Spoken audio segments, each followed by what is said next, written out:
There are several things that are importantly different about the U.S. that have made these kinds of attacks harder, less likely, and less lethal when they happen, but that doesn't mean that groups like ISIS and al-Qaeda and propagandists affiliated with them aren't eager to both make those attacks happen and, frankly, make all of us frightened into thinking that they will happen. I mean, Michael, how much more can we tighten the grip on society to prevent things like this?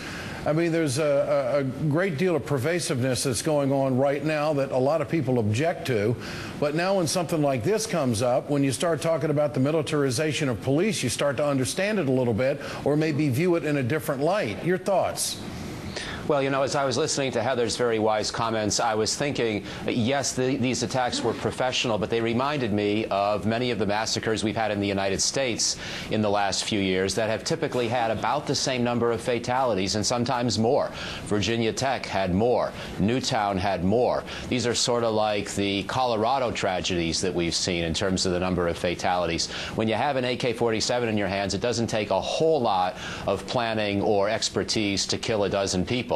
And, of course, that has a very sobering message, which means that with the abundance of this kind of weaponry in certain countries around the world, including our own, there's the potential for a deranged or brutal individual to do this on their own or with very limited preparation and support, as Heather was underscoring.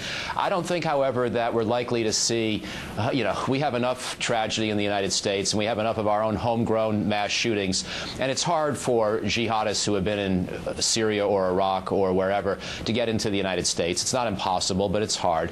And so I still think that Americans, we've got enough problems as it is. I'm not sure people need to view this additional problem as an order of magnitude more severe than the kinds of gun violence dangers we already have in the United States. Well, I would venture to say that Americans are a lot more on edge right now than they were last week.